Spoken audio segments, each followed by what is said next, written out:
اب نوٹ کر لیجئے، یہ کتابیں اگر آپ پڑھنا چاہیں تو کتاب الملاحم میں پڑھیے۔ بدترین عذاب عربوں پر آیا کھڑا ہے، سروں پر تنا ہوا ہے، بدترین۔ ایسی جنگ ہونی ہے الملحمۃ العظمی، جس کو کہ میں بھی آپ کو گواہی پیش کر دوں گا، جسے کہا گیا ہے دی لاسٹ کروسیڈ۔ بش نے بھی کروسیڈ کا لفظ بول دیا تھا، پھر واپس لیا اس نے۔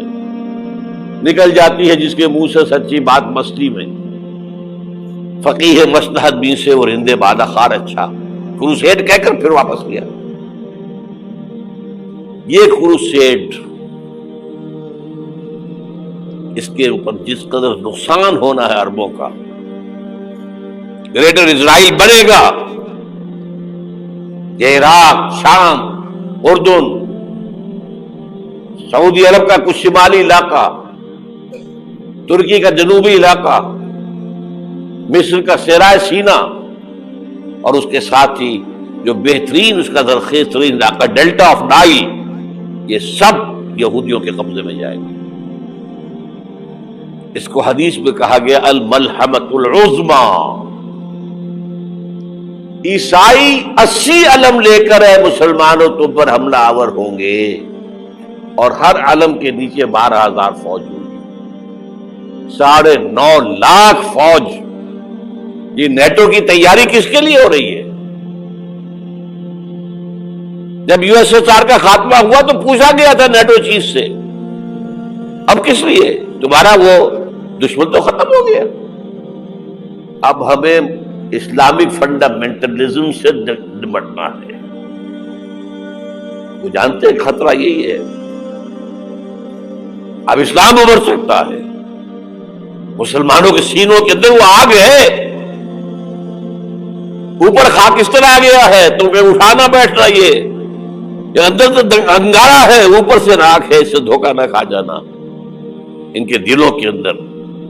اور بش نے کہا تھا مسلمان چاہتے ہیں کہ ہسپانیہ سے لے کر انڈونیشیا تک نظام خلافت قائم کریں، اور میں حیران ہوا تھا کہ اس کمبخت کو ہسپانیہ کا خیال کیسے آ گیا؟ ہمیں تو کبھی آتا ہی نہیں، اب ہم تو بھول گئے، وہ تو 500 برس پرانی بات ہے، جبکہ وہاں سے ہمیں نکال دیا گیا تھا۔ اگرچہ اقبال نے کہا تھا ہے ارض فلسطین پہ یہودی کا اگر حق، ہسپانیہ پر حق نہیں کیوں اہل عرب کا؟ ہسپانیہ میں تو 800 سال حکومت کی مسلمانوں نے، اور ابھی 500 برس سے گزرے ہیں نا۔ یہودی تو ارض مقدس سے 2000 سال نکالے گئے، انہیں لا کے آباد کیا گیا، عربوں کے سینے میں خنجر بھونک دیا گیا۔ وہ چھوٹا سا ملک جو چاہتا کرتا، کوئی پوچھنے والا نہیں۔ امریکہ جیسے اپنے بیٹے کی حفاظت کرے ویسے کرتا اس کی۔ اور حضور نے فرمایا ہے وہ جنگ جب ہوگی تو ایک باپ کے اگر 100 بیٹے ہوں گے تو 99 ختم ہو جائیں گے، ایک بچے گا۔ یہ حدیث ہے، حدیث ہے صحیح۔ اور آپ نے فرمایا ویل للعرب من شر قد اقترب، عربوں کے لیے ہلاکت ہے، عربوں کے لیے بربادی ہے اس شر سے جو قریب آ چکی ہے۔ اور آج جس طرح انہوں نے ان کی تہذیب کو اختیار کر لیا ہے، دبئی جا کر دیکھیے، بدترین مغربی معاشرہ جو ہے وہ دبئی کے اندر ہم نے قائم کر کے دکھا دیا۔ اب سعودی عرب اس راستے پر بڑھ رہا ہے۔ اور اس کے بعد نمبر 2 پر جو ہے ہم پاکستانی ہیں، لیکن میں اس کے وہ پہلی بات جو کہہ رہا ہوں وہ تو یقینی ہے، اس میں تو احادیث صحیحہ موجود ہے۔ اگرچہ اس کے بعد پانسا پلٹے گا، پھر حضرت مہدی کا ظہور ہوگا، حضرت عیسیٰ کا نزول ہوگا، اور وہ گریٹر اسرائیل گریٹر گریو یارڈ بنے گا یہودیوں کا، ایک ایک یہودی قتل ہوگا، دفن ہوگا۔ یہ بات میں ہونا ہے، میں پہلی بات فرض کر رہا ہوں۔ وہ پانسا پلٹے گا جب پلٹے گا، ابھی جو سامنے ہے وہ کیا ہے؟ جس ملحمۃ العظمی کہا حضور نے، جسے آرمیگیڈون کہتے ہیں عیسائی،